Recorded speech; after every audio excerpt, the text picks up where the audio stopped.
Hello folks, welcome to Magnet Psychology, Chapter 6. We're going to talk about learning. First thing we're going to start off with is our little Albert experiment. We're going to discuss that, and then we're going to move on to classical conditioning. Little Albert experiment showed that emotional reactions such as fear can be taught through classical conditioning.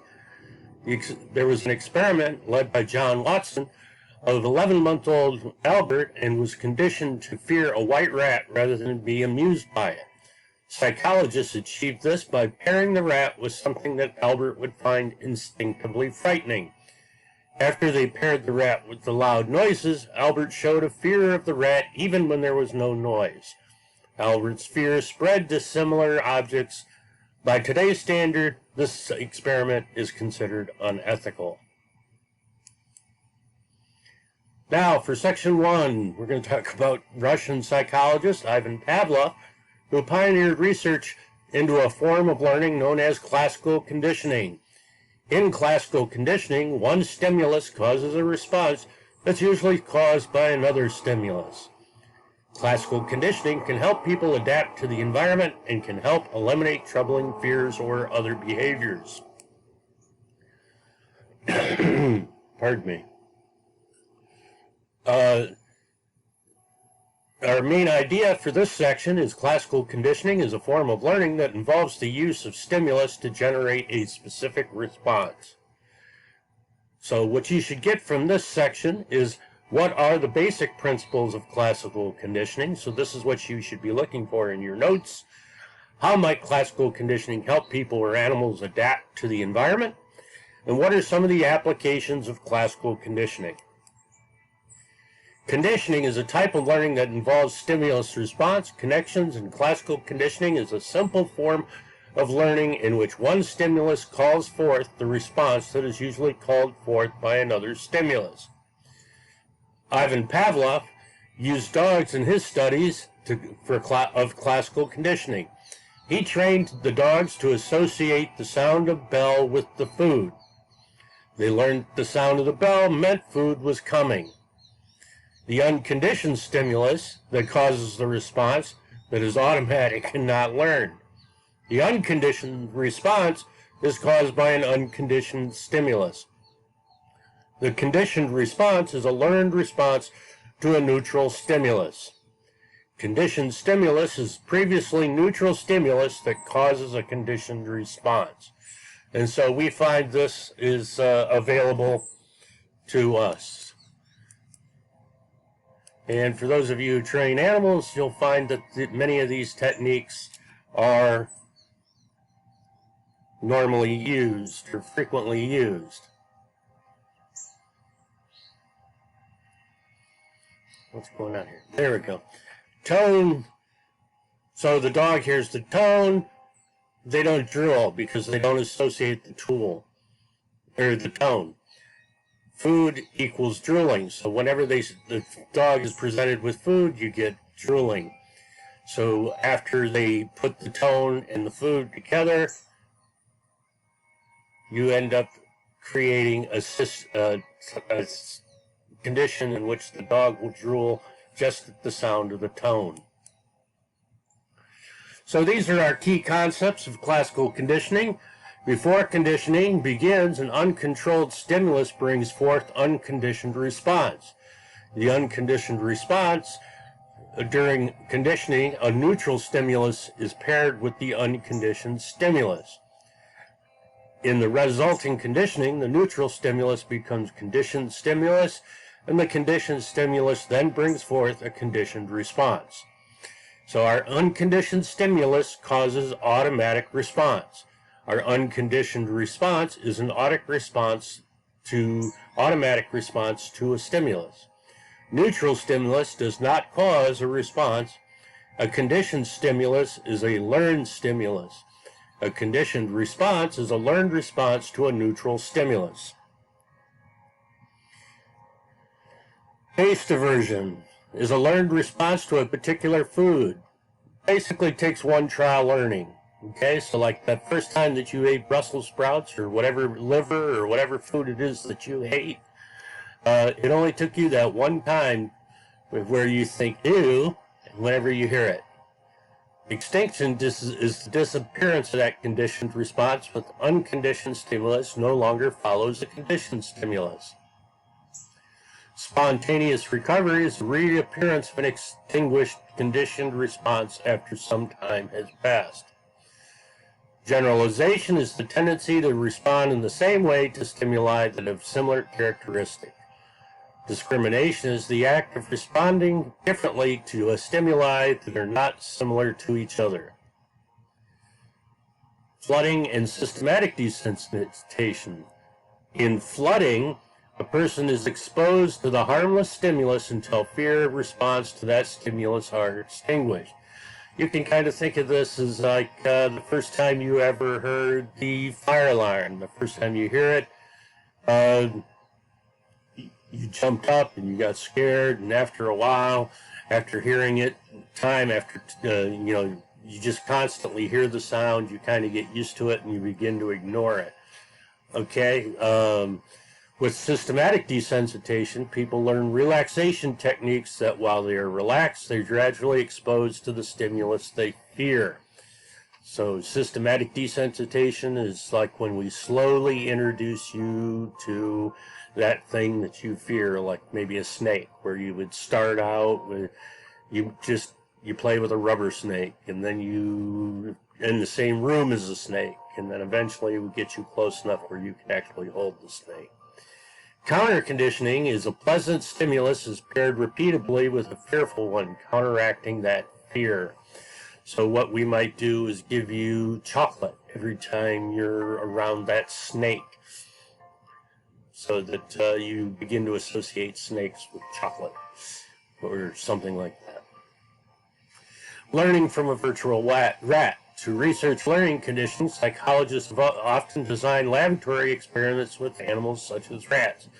But experiments with live animals can be costly and time-consuming. Why not take advantage of computer technology and the use of a virtual rat? Sniffy the virtual rat allows students to design lab experiments in a virtual environment with a virtual rat. To create Sniffy, researchers studied how real rats move and learn. Students can use the program to design and run classical conditioning experiments. A virtual rat is less costly than a real animal. They never get tired and are tired and learn more quickly, saving researchers time and effort. Section 2, we're going to talk about operant conditioning. Psychologist B.F. Skinner helped pioneer research into a form of individual learning known as operant conditioning, in which individuals learn from their consequences of their actions. Operant conditioning depends on the use of reinforcement in a schedule to execute them. The principles of operant conditioning can be applied to help people or animals learn to combine the series of simple steps or actions to form the complex behaviors. So the main idea of this section is operant conditioning occurs when people or animals have learned to respond to a certain situation. So what you should have in your notes that you should be able to answer at the end of this section is, how are operant conditioning and reinforcements related? What are the main types of reinforcers? And how do rewards and punishments shape learning? How do schedules of reinforcements influence learning? And what are some applications of operant conditioning? In operant conditioning, people and animals learn to do certain things and not to do others. Because of the results of what they do, they learn from the consequences of their actions. In operant conditioning, voluntary responses are conditioned. B.F. Skinner studied operant conditioning by using the Skinner box. His experiment demonstrated reinforcement, or the process by which stimulus food increases the chances that a preceding behavior, a rat pressing a lever, will occur again. Knowledge of results is often all of the reinforcement that people need to learn the new skills. Primary and secondary reinforcers. A primary reinforcer are reinforcers that function due to the biological makeup of an organism. Secondary reinforcers are learned by being paired with the primary reinforcers.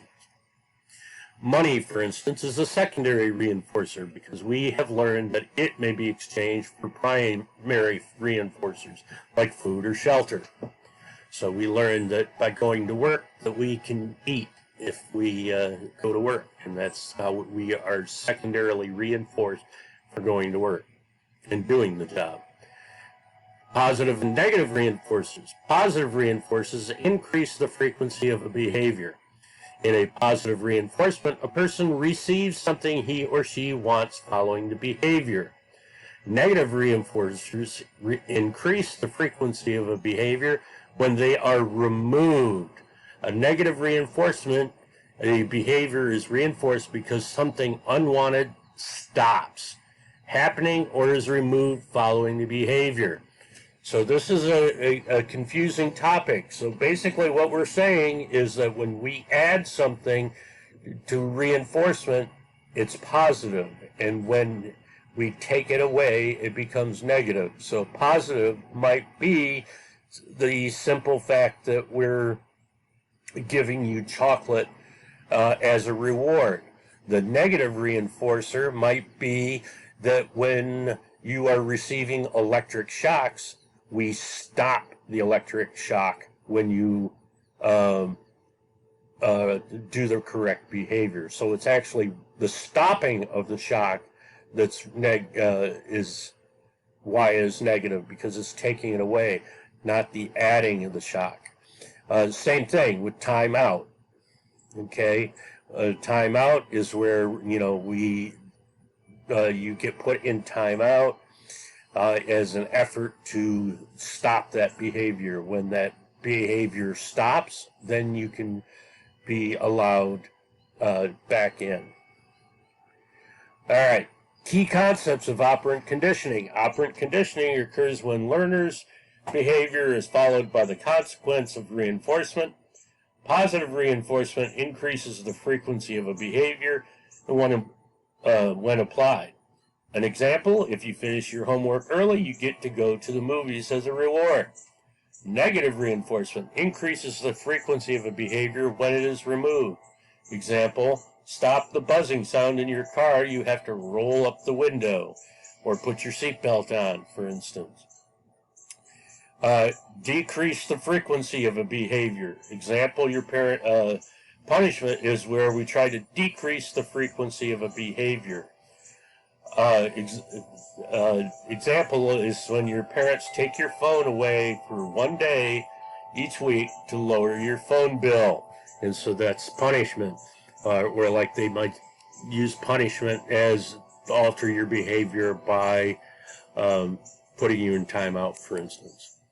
All right, rewards. Like positive reinforcement, rewards help encourage learning.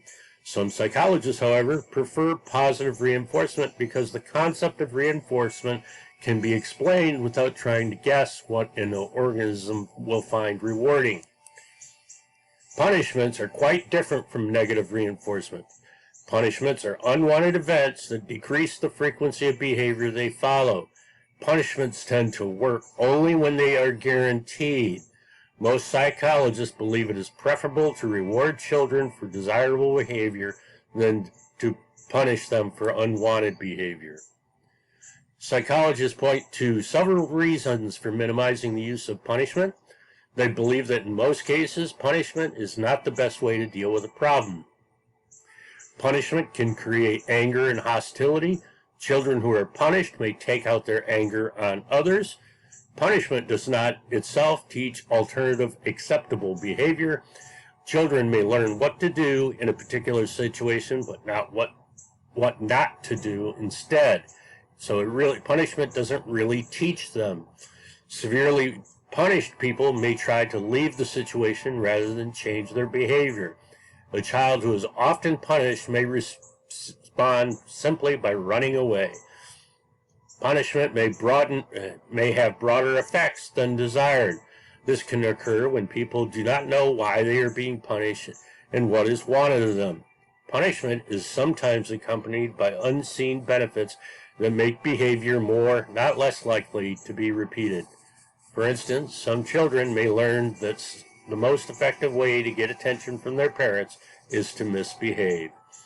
Punishments may be imitated as a way of solving problems. For example, children hit by angry parents may learn not only that they have done something wrong, but also that people hit other people when they are upset.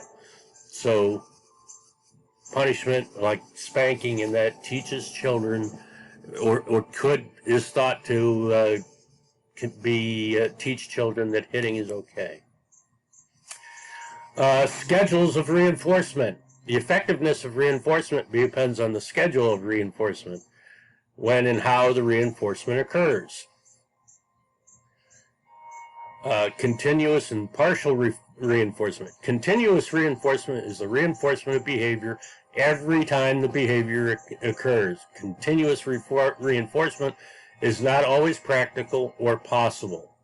The alternative is partial reinforcement, which means behavior is not reinforced every time behavior occurs. Fixed interval schedule is a fixed amount of time must elapse between reinforcements. Variable interval schedule varying amounts of time go by between reinforcement.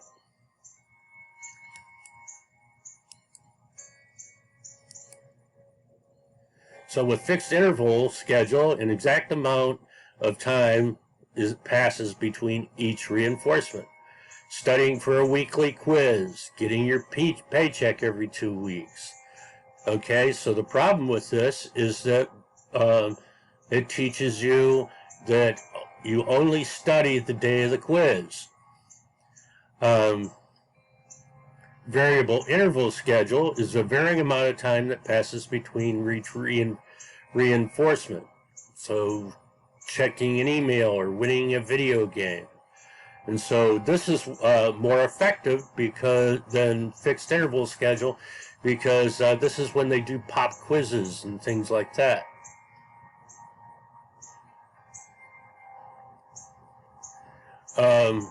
So ratio schedule is a fixed ratio schedule. Reinforcement occurs after a fixed number of responses. Getting one free meal after the purchase of 10.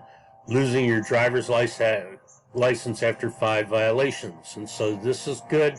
A lot of businesses use this to try to get you to come back so that you can get the free Subway sandwich or whatever it is.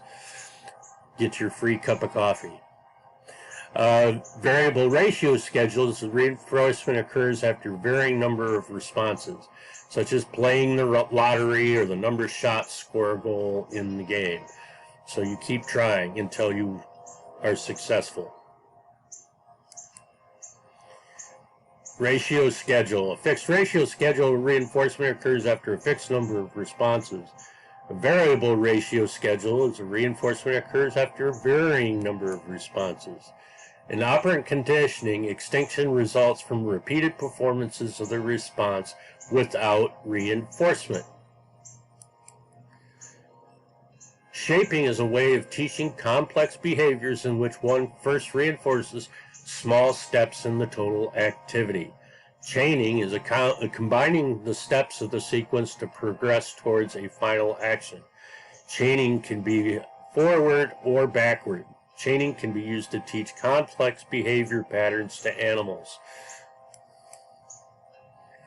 Programmed learning is based on shaping and chaining. It was developed by B.F. Skinner, and it assumes that any task that can be broken down into small steps. Programmed learning does not involve punishments. Instead, it reinforces correct responses. Cognitive psychologists focus on the mental aspects of learning and are interested in what people or animals know, not just what they do. Cognitive learning is based on the idea that people and animals can learn by thinking or by watching others. Some techniques for behavioral modifications are based on the ideas that operant conditioning and cognitive factors. So, the main idea of this section is cognitive learning focuses on mental aspects of learning, such as obtaining, processing, and organizing information. Cognitive psychologists are interested not only in what people do, but also in what they know. So what you should look for in this section is what is latent learning, in what situations does observational learning take place, and what learning principles are involved in behavior modification. One kind of cognitive learning is latent learning, which is learning that remains hidden until it is needed. Most psychologists believe that much of the learning takes place without reinforcement. Recall is when latent learning is revealed. Latent learning is revealed when it is needed. Observational learning is the knowledge and skills acquired by observing and imitating others. Modeling is basically a kind of imitation. Vicarious reinforcement is the ability to learn from the experiences of another. Observational learning and modeling account for much of human learning. Television is a major source of informal observation. Most health professionals agree that the media violence contributes to aggression. Children and adolescents view violence not only on television but also in movies, music videos, and video games. Some studies have examined the impact of video games and violence on children and adolescents. 74% of school-age children who own video game equipment and play an average of 53 minutes per day. 89% of video games that contain some kind of violence. 17% of video games where violence is the primary focus. 13 to 22% are estimated increase in violent behavior of adolescents due to the playing of violent video games. Behavior modification, classroom discipline. Teachers are taught to pay attention to students when they are behaving appropriately and to ignore misbehavior that is not harmful to themselves or others. One of the things that they use in education are token economics. People are paid to act correctly by earning rewards they be cashed in for treats, merchandise, or privileges. This is often used in a lot of different elementary and middle schools. And so when you would go get your proper behavior, you would end up being able to go to the school store and get a pack of pencils or whatever it is they have at school stores, crazy bands and things like that. Personal contracts. A personal contract is personal behavior modification technique. It works by first identifying a behavior you want to change, setting a goal for new behavior, and creating a system of rewards or punishments that encourage the new behavior. Interestingly enough, when it comes to personal contracts, and this may be a tip for you, is that if you have a friend who has suicidal ideation and you make a contract with that person to not commit suicide without coming to you first or something like that, then it decreases the chance of their suicide because it creates a bond between you and that person. Pathways to Rewards. Pathways to Rewards is a program that seeks to help improve the lives of public housing residents in Chicago. The program uses principles of token economies that has proved to be highly successful in helping people to modify their behavior through a system of individual goals and rewards. The Pathway to Rewards program is for residents of Henry Horner homes in Chicago. Residents set monthly goals to establish the steps needed to reach them. Adults and children may participate in the program. Participants earn points for their meeting goals. The points can be redeemed for rewards such as merchandise, bill-paying assistance, and health club membership. At the end of 2007, 58% of the eligible residents had enrolled in the program. Now, finally, we're going to give you a little advice here on how to study. This is called the Pq4r Method. The Pq4r Method is a study method used by the educational psychologist Francis Robinson.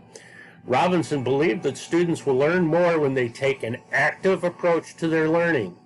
So the Pq4r method includes these 6 steps. I would encourage each of you to include these steps into your study program.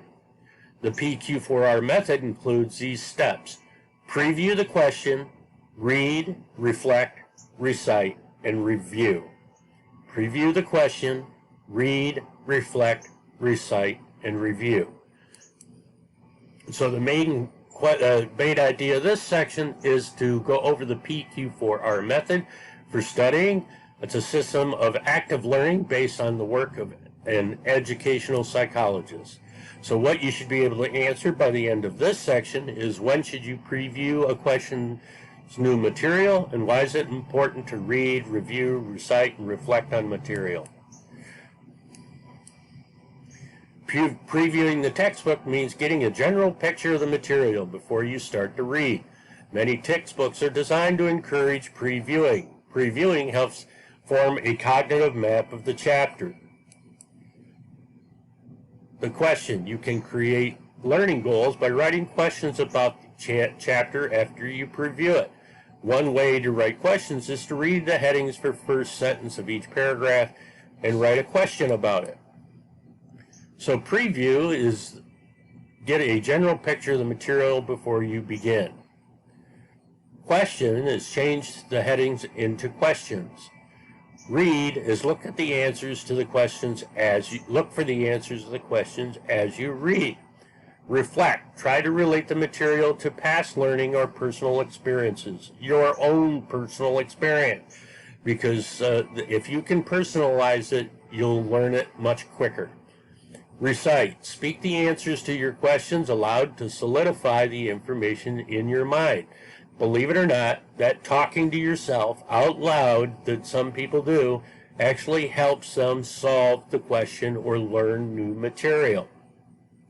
Review the material regularly. Okay? Review it. Go back through. Like I said, if you spend 20 minutes a day studying on a particular subject, you will be fabulous at it. So read the chapter with the goal of answering the question you wrote. As you read, jot down a few key words that will remind you of the answer. Reflect. Relate the new information to old information that you have learned previously, maybe in different classes or earlier in the unit. Relate new information to events in your own life or to people you know. Recite after you have answered your questions. Recite answers out loud or silently to yourself. You can recite alone or with a study group. Both are effective. And reciting, this is why study groups are useful, is because it allows you to recite. And then review. Learning that occurs regularly is distributed over time, is distributed learning. Learning that occurs at one time is mass learning or cramming.